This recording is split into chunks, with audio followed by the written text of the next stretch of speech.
Hello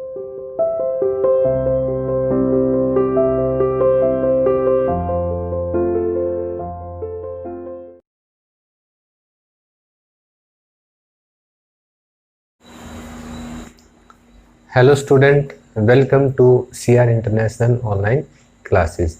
बेटा, आपका जो थर्ड चैप्टर था कि ब्रिटिश रूल के अंदर भारत का कृषि जो ढांचा है वो कैसा था, वो फिनिश हो चुका है। आज हम आपका चैप्टर 4 है वो स्टार्ट कर रहे हैं। चैप्टर 4 है आपका कॉलोनिज्म एंड ट्राइबल सोसाइटीज, यानी उपनिवेशवाद व जनजातीय समूह। ये चैप्टर नंबर 4 है आपका हिस्ट्री का। तो इसमें हम पहले डिस्कस करेंगे कि जनजातीय समूह है या जनजातीय लोग हैं वो किन्हें कहा जाता था। ठीक है, जिन लोगों की अपनी परंपरा यानी उनके अपनी खुद की परंपराएं, भाषा व रीति रिवाज होते हैं, कि जिन लोगों की अपनी परंपराएं, अपनी भाषा और रीति रिवाज होते हैं और जो जंगल के कानूनों का पालन करते हैं, कि जो जंगल के कानून होते हैं उन कानूनों का वो पालन करते हैं, उनको वो फॉलो करते हैं, तथा अपने जीवन यापन हेतु और अपने जीवन का यापन करने के लिए वनों पर आश्रित होते हैं और अपना जीवन चलाने के लिए जो कंप्लीट तरीके से वनों के ऊपर डिपेंड रहते हैं, इन समूहों को आदिवासी या जनजातीय समूह है वो कहा जाता है। यानी जिन लोगों की अपनी परंपराएं, भाषा और रीति रिवाज होते हैं और जो जंगलों के नियमों का पालन करते हैं और जो अपने जीवन को चलाने के लिए जंगलों के ऊपर आश्रित रहते हैं, उनको जनजातीय समूह या आदिवासी समूह है वो कहा जाता है। जनजाति में जंगलों में रहने वाले लोगों को जनजाति कहा जाता है। अब जनजातीय जीवन, अब जो जनजातीय जीवन था वो कैसे चलता था?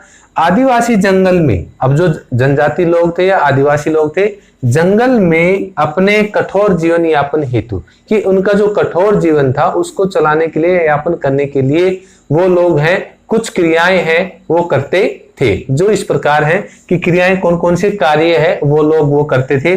जैसे भोजन की कृषि, शिकार एवं खाद्य संग्राहक, ठीक है, मजदूरी कार्य, पशुपालन, फसलों की खेती, यानी ये क्रियाएं हैं वो लोग अपने जीवन यापन के लिए करते थे। जिसमें फर्स्ट हम डिस्कस करेंगे भोजन की कृषि। आदिवासी झूम या स्थानांतरित कृषि करते थे। अब जो आदिवासी लोग थे वो झूम या स्थानांतरित कृषि है वो करते थे। झूम या स्थानांतरित कृषि वो कृषि होती है जो स्थान बदल बदल कर की जाती है। इस कृषि में क्या होता है, जब तक जमीन की उपजाऊ शक्ति रहती है तब तक उस स्थान पर खेती की जाती है, और जब उस जमीन की उपजाऊ शक्ति समाप्त हो जाती है तो उस जमीन को छोड़कर किसी दूसरी जगह पर जाकर पेड़ पौधों को काटकर या जलाकर साफ कर लिया जाता है और वहां पर भूमि के एक टुकड़े के ऊपर खेती है वो की जाती है। इस प्रकार स्थान बदल बदल कर जो कृषि की जाती है उसको हम स्थानांतरित कृषि है वो कहते हैं या झूम कृषि है वो कहते हैं। इस विधि में भूमि का छोटा सा टुकड़ा जंगल को जलाकर साफ किया जाता था। आग से जो राख प्राप्त होती थी उसमें पोटास होता था जो मिट्टी की उर्वरता कायम रखने के काम आता था। पेड़ों की टहनियां काटकर सूर्य की रोशनी सुनिश्चित की जाती थी।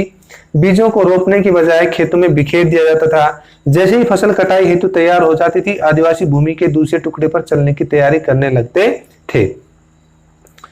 जिस खेत में कृषि कर ली जाती थी उसे कई वर्षों तक प्रति छोड़ दिया जाता था ताकि उसकी उर्वरता वापस लौट सके। इसे स्थानांतरित कृषि कहते थे।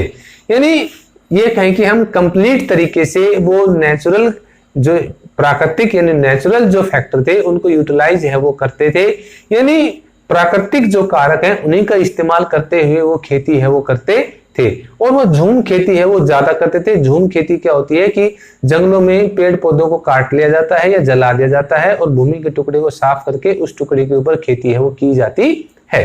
ठीक है। सेकंड जो वो लोग एक्टिविटी करते थे, शिकार व खाद्य संग्राहक।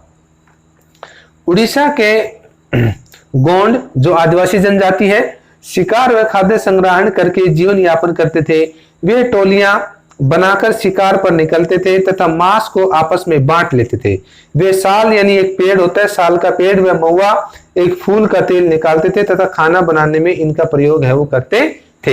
ये लोग क्या होते, टोलियां बनाकर शिकार के लिए चल देते थे और जंगली जानवरों का ये लोग शिकार करते थे और जिस जानवर का शिकार करते थे उसके मांस को ये आपस में है वो बांट लेते थे। महुआ, ठीक है, महुए के पेड़ का और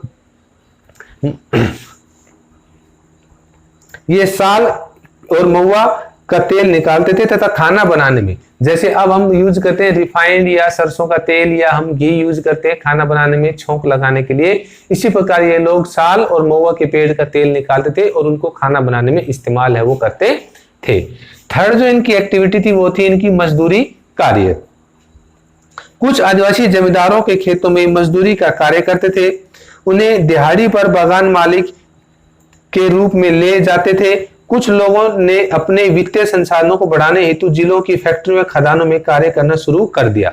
अब क्या हुआ कि कुछ जो आदिवासी है वो जमींदारों को खेतों के ऊपर जो रेतों के जो किसान है उनके खेतों पर वो दिहाड़ी मजदूर के रूप में काम करते थे कि उनको काम करते थे और बदले में उनको दिहाड़ी है मजदूरी है वो मिलती थी। लेकिन कुछ आदिवासी लोगों ने अपने वित्तीय इनकम सोर्स ऑफ इनकम को बढ़ाने के लिए फैक्ट्रियों में काम करना है वो भी स्टार्ट कर दिया, जिससे उनकी आमदनी है वो ज्यादा होने लगी।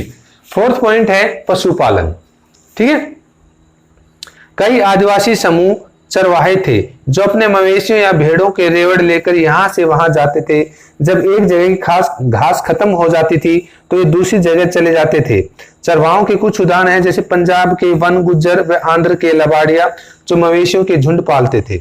अब ये लोग क्या है कि ये अपने जीवन यापन के लिए चरवाही का जो एक्टिविटी है या चरवाहों का जो कार्य है वो भी ये लोग करते थे और ये एक स्थान से दूसरे स्थान पर आते जाते रहते थे, क्योंकि पशुओं के लिए ये घास की तलाश में एक स्थान से दूसरे स्थान पर जाते थे। जब एक स्थान की घास खत्म हो जाती थी तो ये उस स्थान को छोड़कर दूसरे स्थान पर घास की तलाश में है वो चले जाते थे।